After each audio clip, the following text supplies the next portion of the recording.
सार्थ श्री ज्ञानेश्वरी अध्याय 7. श्रोते हो ऐका. मग श्री अनंत पार्थाला म्हणाले, अरे तू निश्चय करून योगमुक्त झालास. आता मी तुला व्यावहारिक प्रापंचिक ज्ञानासह ब्रह्मज्ञान अशा रीतीने सांगेन की त्या योगाने तळहातावरील रत्न आपण पाहतो त्याप्रमाणे तू मला सगळा ओळखशील. या ठिकाणी प्रापंचिक ज्ञानाशी काय करावयाचे आहे असा जर तुझ्या मनाचा ग्रह होईल तर आधी खरोखर तेच समजून घेतले पाहिजे. मग ज्ञानाच्या साक्षात्काराच्या वेळी बुद्धीची नजर थांबते. ज्याप्रमाणे तीराला टेकलेले नाव हालत नाही त्याप्रमाणे ज्या ठिकाणी बुद्धीचा शिरकाव होत नाही, विचारही मागे राहतो आणि तर्काचा हुरूप मोडतो, त्यालाच ज्ञान असे म्हणतात. अर्जुना, बाकीची सर्व प्रापंचिक ज्ञाने त्यांना विज्ञान असे म्हणतात आणि प्रपंच खरा मानणे हे अज्ञान होय असे समज. आता सर्व अज्ञान नाहीसे होईल, विज्ञान समूळ जळून जाईल आणि मूर्तिमंत ज्ञान प्रकट होईल. ज्याच्या योगाने सांगणाराचे बोलणे खुंटते, ऐकणाराची इच्छा कमी होते आणि अमुक मोठे व अमुक लहान असा भेद राहत नाही व जे थोडे ऐकले असता सुद्धा मनातील पुष्कळ हेतू पूर्ण होतील ते गुप्त तत्व तुला सांगतो. अरे खरोखर हजारो मनुष्यात एखाद्यालाच या ज्ञानाची इच्छा होते आणि तसेच ज्ञानाची इच्छा उत्पन्न झालेल्या पुष्कळात मला तत्वतः जाणणारा क्वचितच सापडतो. ज्याप्रमाणे मनुष्यांनी भरलेल्या त्रिभुवनात फौजेमध्ये ठेवण्याकरता एक एक चांगला शूर निवडून लक्षावधी फौज तयार करीतात आणि त्यातूनही ज्या वेळेस तलवारीचे घाव शरीरावर बसतात त्यावेळेस एखादाच विजयश्रीचा अधिकार होतो, त्याप्रमाणे माझ्या ज्ञानाच्या प्राप्तीच्या आस्थेच्या पुरात कोट्यावधी लोक उड्या टाकतात, परंतु एखादाच तिच्या पैलथडीस जातो. एखाद्यालाच माझी प्राप्ती होते. म्हणून ही सामान्य गोष्ट नसून मोठी श्रेष्ठ आहे, परंतु ती पुढे सांगता येईल. प्रस्तुत तुला विज्ञानाचे रूप सांगतो ते ऐक. हे धनंजया ऐक. आपल्या अंगाची पडछाया असते त्याप्रमाणे ही महानदी तत्वे म्हणजे माझी माया होय. हिलाच प्रकृती असे म्हणावे व हिचे 8 निरनिराळे प्रकार आहेत असे समजावे आणि हिच्यापासून हे त्रैलोक्य उत्पन्न होते. ही 8 प्रकारांनी कशी निरनिराळी आहे अशी शंका जर तू मनात आणशील तर तोच विचार सांगतो ऐक. उदक, तेज, आकाश, पृथ्वी, वायू, मन, बुद्धी आणि अहंकार हे तिचे निरनिराळे 8 प्रकार आहेत. पार्था, ह्या 8 भागांची साम्यस्थिती एकीकरण ती माझी परमप्रकृती आणि तिला जीवभूत ही संज्ञा आहे. ही अचेतनाचे शरीराचे जीवन करते, ज्ञानाला चेतना देते आणि मनाला शोक व मोह मानण्यासाठी लावते. हे पहा की हिच्या सानिध्याने बुद्धीच्या अंगी ज्ञान उत्पन्न होते व ही अहंकाराच्या कुशलतेने जगाला धारण करीते. ही सूक्ष्म परा प्रकृती जेव्हा स्वेच्छेने स्थूल प्रकृतीशी संयुक्त होते तेव्हा सृष्टीतील प्राण्यांच्या टाकसाळ सुरू होतं. त्या टाकसाळीत आपोआपच 4 प्रकारचे ठसे उमटू लागतात. त्यातील पंचमहाभूतांची योग्यता सारखीच असते, परंतु जाती भिन्न असतात. त्यांच्या 84 लक्ष जाती असून त्या जातीत आणखी किती जाती आहेत त्यांची गणती नाही. अशा पुष्कळ नाण्यांनी जातींनी निराकार शून्य म्हणजे अव्यक्ताचा गाभारा भरून जातो. याचप्रमाणे पंचमहाभूतांचे एकसारखे पुष्कळ ठसे बनतात व त्याच्या वृद्धीची गणना प्रकृती माया हीच ठेवते. ती नाण्यांवर खुणा करून त्यांचा विस्तार करते व मागहून त्याची आटणी करते. अशा प्रकारे कर्माप्रमाणे घडामोड करण्याची मायेची प्रवृत्ती आहे. हे रूपक असो. तुला समजेल अशा उघड रीतीने सांगावयाचे म्हटले तर ही प्रकृतीच प्राण्यांच्या नामरूपांचा विस्तार करते आणि प्रकृती तर निसंशय माझ्याच ठायी बिंबते. अर्थात जगाची उत्पत्ती, स्थिती व लय यास मीच कारण आहे. हे दृश्य विश्व मृगजळासारखे आहे. मृगजळाचे मूळ पाहू गेले असता ते केवळ सूर्यकिरण नसून सूर्यच होय. त्याचप्रमाणे अर्जुना, जिच्यापासून ही सृष्टी झाली आहे ती प्रकृती आणि सृष्टी यांचा उपसंहार करून यांना वजा करून पाहिले तर अवशिष्ट तत्व मीच आहे. अशा प्रकारे जे उत्पन्न होते, दिसते व नाहीसे होते ते माझ्याच ठिकाणी होते. ज्याप्रमाणे दोऱ्याने मणी धरलेले असतात त्याप्रमाणे मी हे विश्व धरले आहे. सोन्याचे मणी करून ते सोन्याच्याच तारेत ओवावे त्याप्रमाणे हे सर्व जग अंतर्बाह्य मीच व्यापले आहे. म्हणून पाण्यात जो रस आहे किंवा वाऱ्यात जो स्पर्श आहे आणि चंद्र व सूर्य यांच्यात जो प्रकाश आहे तो मीच आहे असे समज. त्याचप्रमाणे पृथ्वीच्या ठिकाणी स्वभावताच असणारा जो सुवास तो मी, आकाशात शब्द म्हणून जो आहे तो मी, तसेच वेदात ओंकार म्हणून जो आहे तो मी, मनुष्याच्या ठिकाणी असणारा मनुष्यपणा जो अहंभावाचे सत्व आहे तो पौरुष मी. हे तत्व तुला सांगून ठेवतो. तेजाला अग्नी या नावाचे जे उगीच पांघरून आहे ते दूर केले असता त्याचे खरे स्वरूप ते मी. आणि या त्रिभुवनात प्राणी पुष्कळ प्रकारच्या जातीत जन्म घेऊन आपापल्या जातीच्या अनुरोधाने अन्नादी जीवनाचे जीवन पावतात. कोणी वारा पिऊन असतात, कोणी गवतावर उपजीविका करतात, कोणी अन्नावर राहतात आणि कोणी पाण्यावर आपले उपजीवन करतात. असे प्रत्येक प्राण्याचे त्याच्या प्रकृतीच्या मनाने जे निरनिराळे जीवन दिसते ते सर्व मीच आहे. खरोखर उत्पत्तीच्या वेळी जे आकाशाच्या अंकुराने विस्तार पावते आणि जे अंतकाली ओंकाराची अक्षरे गिळून टाकते, जोपर्यंत या जगाला आकार आहे तोपर्यंत जे त्याच्यासारखे दिसते, परंतु महाप्रलयाच्या वेळेस ते कोणत्याही आकाराचे नसते, असे जे ह्या जगाचे अनादी व स्वतः सिद्ध बीज ते मी आहे, ते आज अगदी तुझ्या हातात देत आहे. मग अर्जुना, ते समजून घेऊन जर तू त्याचा विचार करशील तर त्याचा उपयोग कसा चांगला होईल तो पाहशील. परंतु आता हे अप्रासंगिक बोलणे बाजूला राहू दे. तुला मी आपला संक्षेपाने सांगतो. हे पहा की तपस्व्याच्या ठायी तप म्हणून जे आहे ते माझे रूप होय. बलवानात बल म्हणून जे आहे ते मी असे निसंशय समज. आणि बुद्धिमंतांना बुद्धी म्हणून जी आहे ती मी. श्रीकृष्ण म्हणतात, ज्याच्या आचरणापासून धर्म व अर्थ हे पुरुषार्थ साध्य होतात तो प्राणीमात्राचे ठिकाणी असणारा काम मी. एरवी विकार उत्पन्न होऊन इंद्रियांच्या इच्छेप्रमाणे जरी आचरण केले तरी तो काम धर्माविरुद्ध जाऊ देत नाही. तो काम निषेधाची आडवाट सोडून विधीच्या वाटेने नीट जातो आणि त्याचप्रमाणे त्याच्याबरोबर नियमरूप मशाल पेटविली असते. अशा रीतीने हा काम करत चालतो. म्हणून धर्माचे आचरण पूर्ण होते व त्यामुळे संसारात राहणाऱ्याला मोक्षरूपी तीर्थात मुक्ती प्राप्त होते. तो काम वेदांच्या महत्त्वरूपी मांडवावर कर्मफलाची पाने मोक्षाला लागतात तोपर्यंत सृष्टीचा वेल वाढवितो. योगाचे जनक श्रीकृष्ण म्हणतात, अशा नियमाने राहणारा व प्राणीमात्रास बीजभूत असा काम तो मी आहे. हे एक एक तुला कोठवर सांगावे तर वस्तुमात्र म्हणून जे काही आहे ते सर्व माझ्यापासून विस्तार पावले आहे असे समज. जे सात्विक किंवा रजतमादी भाव आहेत ते सर्व माझ्या रूपापासून उत्पन्न झाले आहेत हे ओळखून ठेव. ते जरी माझ्यापासून झाले आहेत तरी मी त्यांच्यात नाही. ज्याप्रमाणे स्वप्नीच्या डोहात जागृती बुडत नाही किंवा ज्याप्रमाणे बी दाना रसाने पूर्ण भरलेले असते, परंतु त्याचेपासून अंकुर फुटून लाकूड बनल्यावर मग त्या लाकडाचे ठिकाणी बीज असते का सांग बरे. त्याचप्रमाणे सात्विकादी सर्व भाव जरी माझ्यापासून उत्पन्न झाले आहेत तरी त्यांच्यामध्ये मी नाही.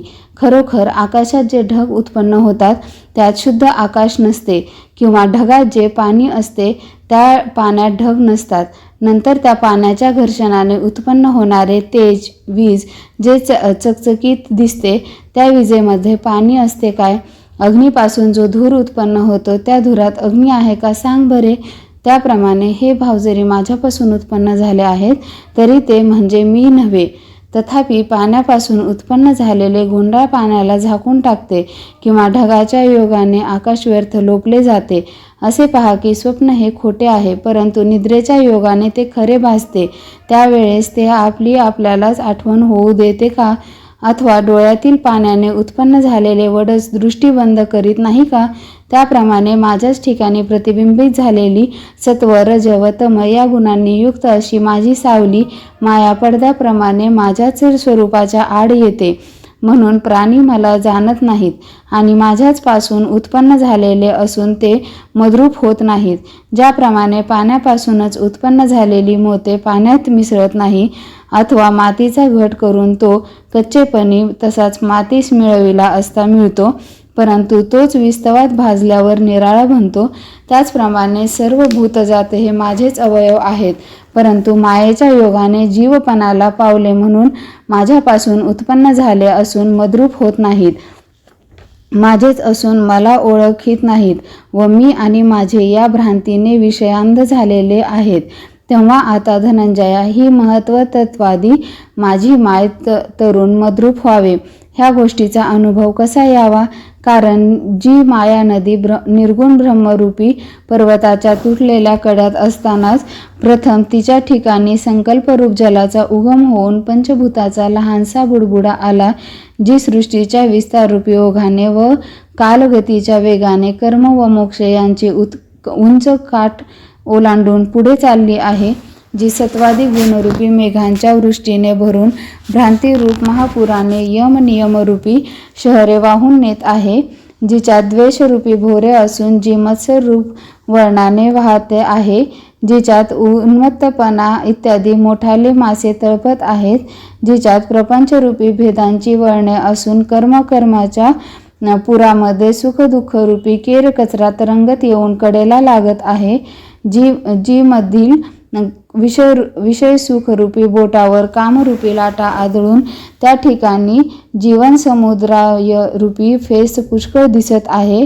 अहंकाररूपी ओघाने व विद्या, धन आणि सामर्थ्य या तीन मदांच्या उकळ्यांनी ज्या ठिकाणी विषय तरंगाच्या लाटा उसळत आहेत, उदय आणि अस्त यांच्या लोढ्यांनी जन्ममरणाचे धोंडे पडून त्या ठिकाणी पंचमहाभूतात्मक शरीररूप बुडबुडे उत्पन्न होतात व लय पावतात, जिच्यात मोह व भ्रांती हे मासे धैर्यरूप मांस गिळून टाकतात, त्या ठिकाणी अज्ञानरूपी मोठे भोरे भोवती फिरत असतात.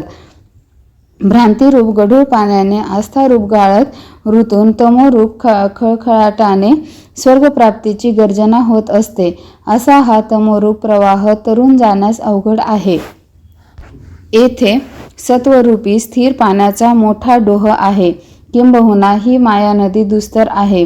खरोखर ही मधील जन्ममृत्यूच्या पुराच्या लोढ्यात सत्यलोकाचे किल्ले वाहून जातात आणि ब्रह्मांड गोलाचे धोंडे तेव्हाच गडबडत जातात.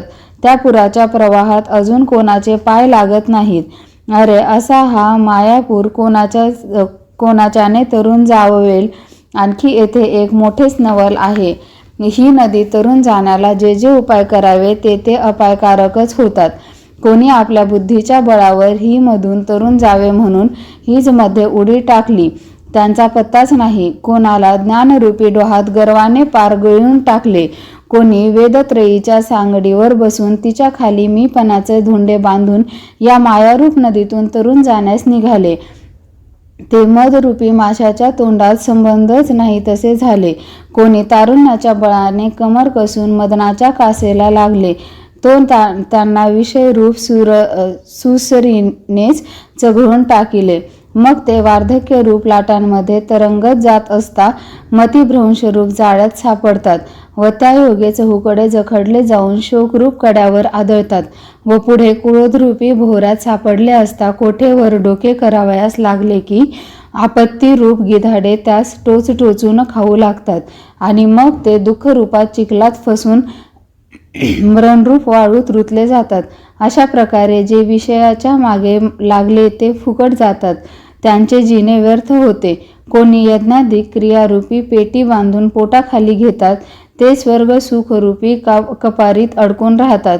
कोणी मोक्षप्राप्तीच्या आशेने कर्मरूप बाहुबलावर भरवसा ठेवतात, परंतु कर्तव्याच्या वळणात पार पडतात. त्या नदीमध्ये वैराग्यरूप नाव चालत नाही व विवेकरूप काठी टेकत नाही. तथापि योगाने तरता येईल, परंतु असे क्वचित घडून येते. अशा प्रकारे जीवाच्या अंगबळाने ह्या मायारूप नदीतून तरुण जाता येते. हे म्हणणे कशासारखे आहे म्हणावे ते सांगतो.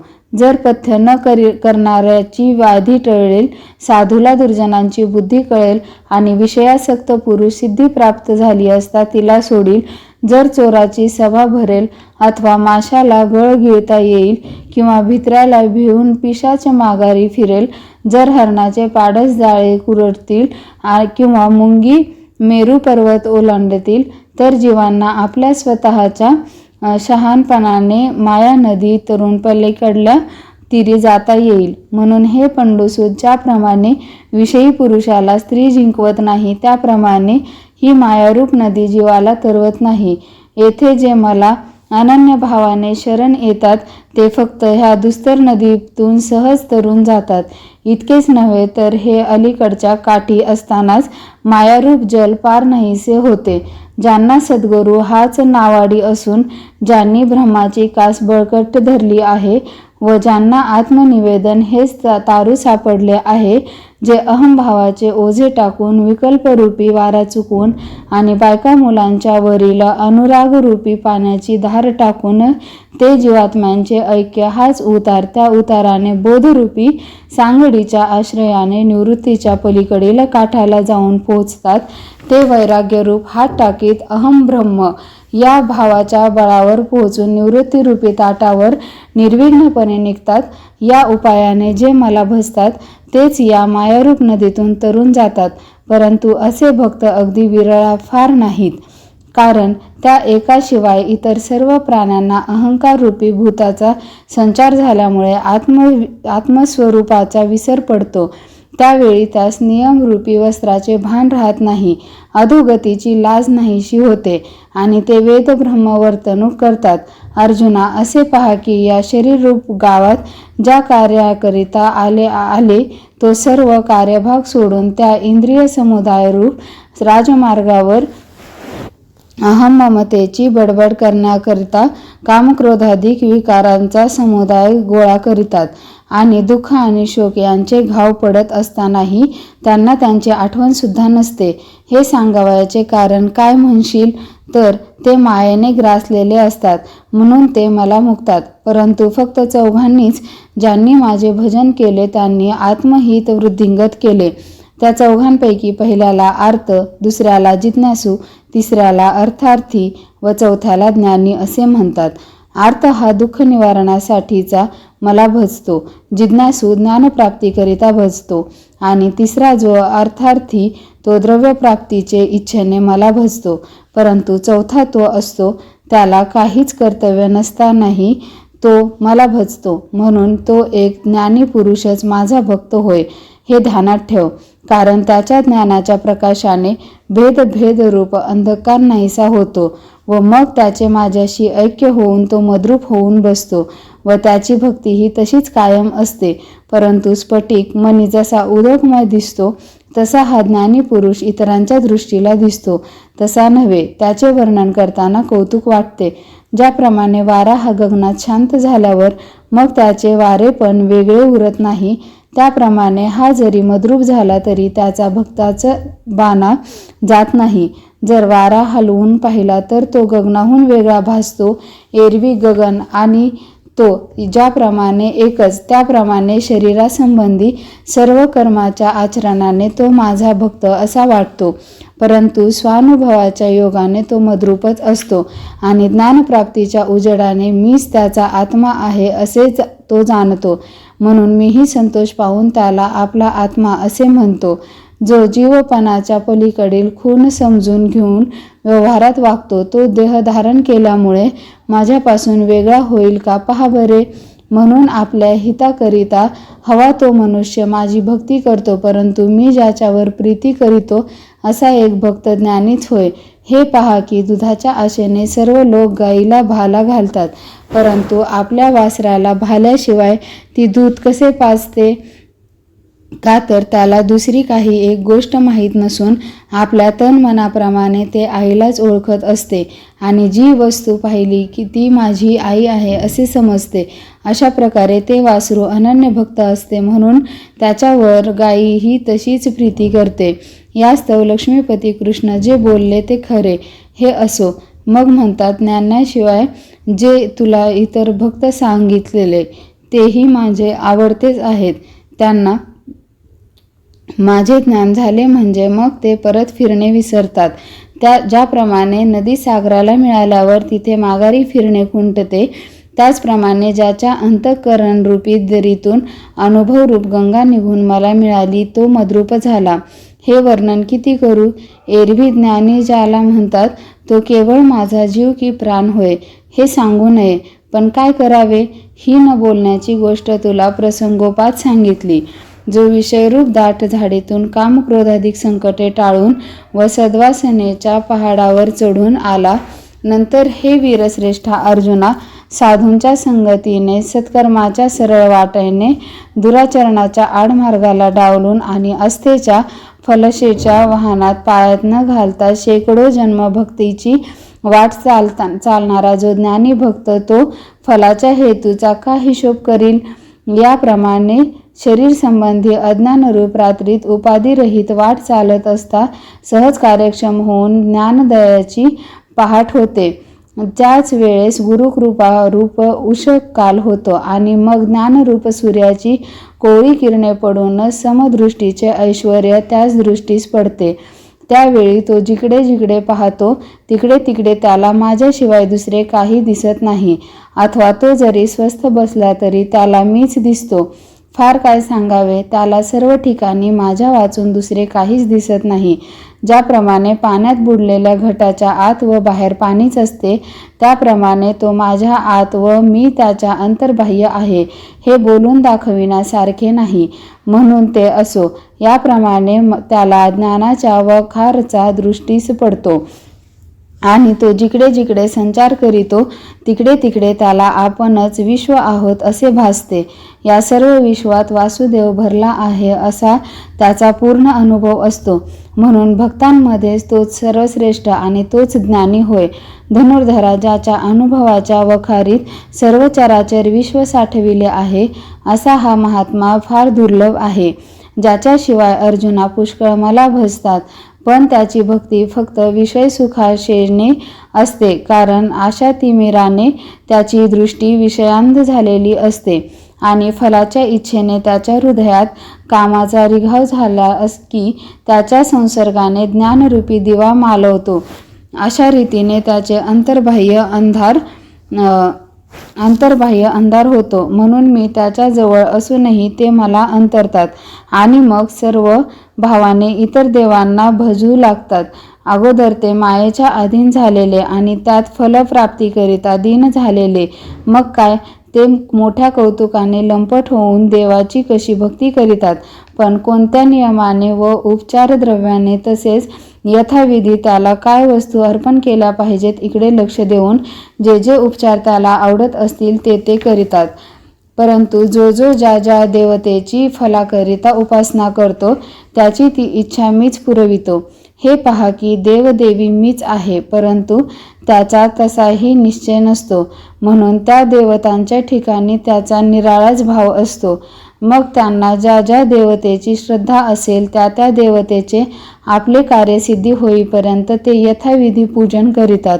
त्याप्रमाणे ज्याने जे फल इच्छावे ते त्याला प्राप्त होते, परंतु ते सर्व माझ्यापासूनच मिळते. परंतु ते भक्त मला जाणत नाहीत, कारण ते आशापाशातून मुक्त होत नाहीत, त्यांतच घोटाळतात आणि म्हणूनच नाशवंत अशी इच्छित फले त्यांना प्राप्त होतात.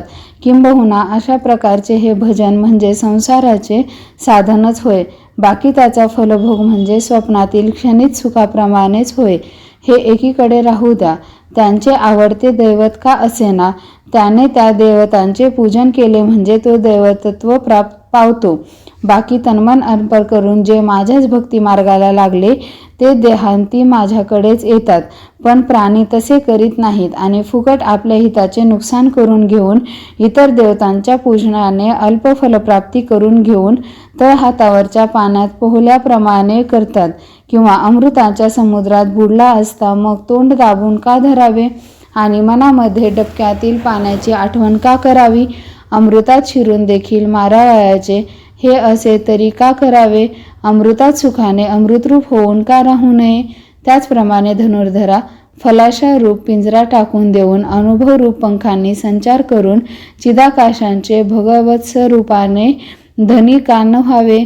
ते चिदाकाश आपण कितीही उंच उडण्याचे मनात आणले तरी सुखाने उडण्यास फैलावलेले आहे. त्या मला न मोजता येणाऱ्याला मापात का घालावे? मज निराकाराला साकार का मानावे? मी सिद्ध असता माझ्या प्राप्तीकरिता साधनाने का शिनावे? पण अर्जुना, खरे विचारशील की नाही तर बहुत करून हे बोलणे कोणाला आवडत नाही. का की योग मायेच्या पडद्याने ते आंधळे झालेले असतात. म्हणून देहबुद्धीच्या बळाने प्रकाशरूप जो मी त्या मला ते पाहत नाहीत. एरवी मी जीत नाही अशी एक तरी वस्तू आहे का पहा की. कोणतीही पाणी रसविरहित आहे का?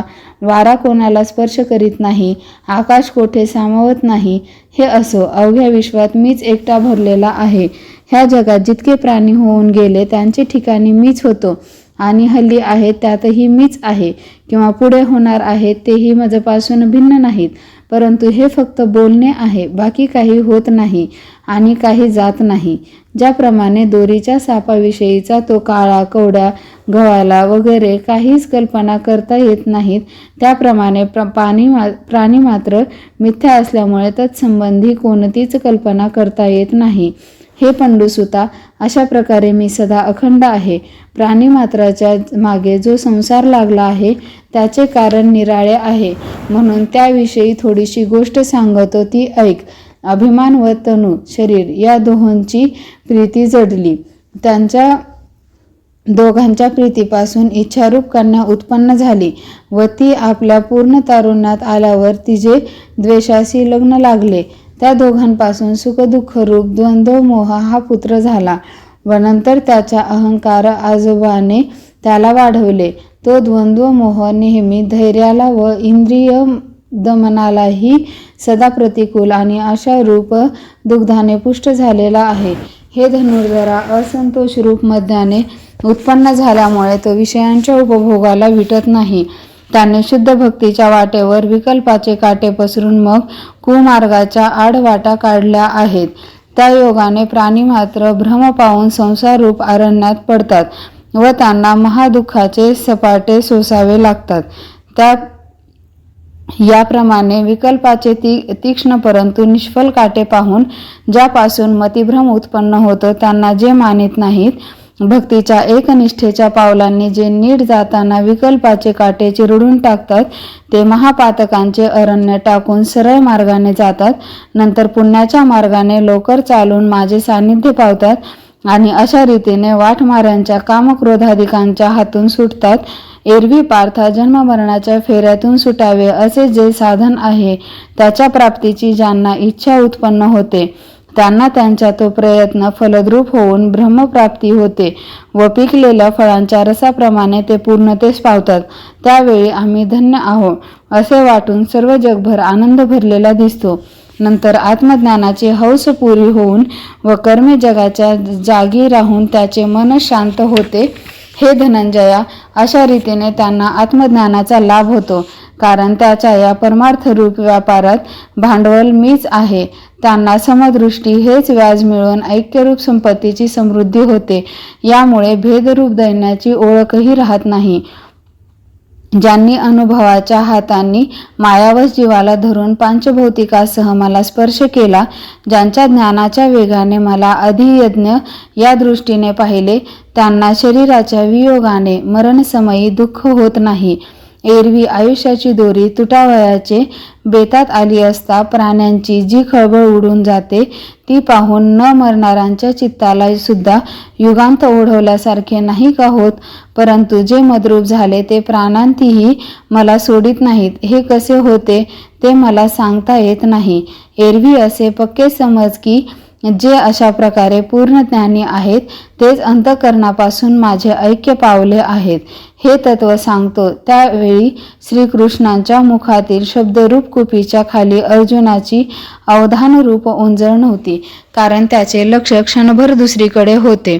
त्या ठिकाणी ती ब्रह्मप्रतिपादक वाक्य हीच फले पुष्कळ अर्थरूपी रसाने भरलेली होती व त्याचा भक्तिरूप सुवास चोहीकडे पसरला होता. त्यावेळी कृष्ण कृपारूप मंद वाऱ्याच्या योगाने श्रीकृष्णरूप वृक्षापासून वचनरूप फळे अर्जुनाच्या श्रवणरूप ओटीत सहज येऊन पडली. ती फळे वेदांत सिद्धांताचीच बनलेली, ब्रह्मरसाच्या सागरात बुचकळलेली व तशीच परमानंदरूप साखरेत घोळलेली होती. अशा रीतीने बनलेली जी निर्मळ फळे त्यांची अर्थरूपी गर्भाचा लाभ व्हावा अशी अर्जुनास इच्छा उत्पन्न होऊन तो विस्मयरूप अमृताचे घोट घेऊ लागला. अशा रीतीने सुख झाल्यावर तो स्वर्ग सुखाला वेडावून दाखवू लागला व त्याच्या अंतःकरणात गुदगुल्या होऊ लागल्या. याचप्रमाणे त्या फळांचे बाहेरील रूप पाहून त्याचा आनंद वाढू लागला. त्यावेळेस त्या फळांची चव घेण्याची जिभेला इच्छा उत्पन्न झाली. म्हणून लवकर हनुमान रूप हस्तावर ती श्रीकृष्ण वाक्य रूप फले घेऊन तो अनुभव रूप मुखात एकदम घालू लागला. त्यावेळी विचाररूप जिभेने ती घेता येईनात व हेतुरूप दातांनी फुटेनात. असे जाणून सुभद्रापती जो अर्जुन तो त्यांना तोंड लाविना. मग चमत्कार वाटून असे म्हणतो की अहो, पाण्यात दिसणाऱ्या नक्षत्राप्रमाणे या अक्षरांच्या सुंदरपणाने अक्षरांना फल समजून मी कसा फसलो. ही अक्षरांची पदे नसून केवळ आकाशाच्या घड्या आहेत व यात आमच्या बुद्धीने किती जरी बुड्या मारल्या तरी काही थांग लागायचा नाही. तेव्हा ही फले घेता येत नाही तर मग ती जाणता कशी येतील. असे अर्जुनाने मनात आणून पुन्हा यादवेंद्र श्रीकृष्णाकडे पाहिले. मग अर्जुनाने देवास विनंती केली की देवा, ही जी एकवटलेली 7 पदे त्याचा कधीही कोणी स्वाद घेतला नाही, हे मोठे आश्चर्य आहे. एरवी लक्षपूर्वक ऐकत नसता केवळ श्रवणाच्या जोरावर लक्ष नसता श्रवण केले तर अनेक साधारण सिद्धांताचे तात्पर्यार्थ तरी बोलून दाखविता येतील का. नाही. आणि त्यातूनही देवा आपले हे बोलणे काही साधारण नव्हे. ही अक्षरे नुसती पाहिल्यावर विस्मयाला देखील मोठे आश्चर्य वाटले. कानांच्या झरोक्यातून बोलरूपी किरण आत शिरले नाहीत तोच चमत्कार वाटून माझे लक्ष खुंटले. मती चालेना. त्या शब्दांचा अर्थ समजण्याची मला फार इच्छा आहे. असे म्हणण्यात जो वेळ चालला आहे तोही मला सहन होत नाही. म्हणून देवा लवकर सांगा. याप्रमाणे मागील प्रत्यंतर घेऊन पुढल्या अभिप्रायावर दृष्टी ठेवून व मध्येच आपली ऐकण्याची इच्छा दर्शवून अर्जुनाने विचारले. अर्जुनाची प्रश्न करण्याची काय शैली आहे पहा की मर्यादेचे उल्लंघन न करता श्रीकृष्णाच्या हृदयाला प्रेमालिंगन देण्यास तो तयार झाला. अहो, श्री गुरूंना ज्या वेळेस पुसावयाचे त्यावेळेस अशाच मर्यादेने पुसावे लागते. त्यांची मर्यादा कायम ठेवून कसे पुसावे हे फक्त एक सव्यासाची अर्जुनच जाणतो. आता त्याचे ते प्रश्न करणे आणि त्यावर सर्वज्ञ श्रीहरीचे उत्तर देणे हे संजय कशा प्रेमाने सांगेल ते पहा. जी गोष्ट नीट मराठी भाषेत सांगितली जाईल तिच्याकडे नीट लक्ष द्या. असे की ज्या योगाने कानाच्या अगोदर दृष्टीला अर्थ दिसेल, बुद्धिरूप जिभेने त्या शब्दांचा रस न चाखता अक्षरांच्या शोभेने इंद्रिये तकतील. पहा की मालती पुष्पाच्या कळ्यांचा स्वाद नाकाला खरोखर येईल, परंतु त्याच्या बाहेरील सुरेखपणाने डोळ्यांना सुख होणार नाही का. त्याचप्रमाणे मराठी भाषेच्या शोभेने इंद्रिये सुखाचे राज्य करतील व मग त्वरित सिद्धांताच्या गावाला जातील. अशा सुंदरपणाने जे बोलणे ऐकल्यापासून बोलणे बंद होते ते ऐका, असे निवृत्तीदास ज्ञानदेव म्हणतात. ज्ञानेश्वर माऊली, ज्ञानराज माऊली तुकाराम. अध्याय 7 श्री निवृत्तीदास ज्ञानेश्वर माऊली चरणी अर्पण.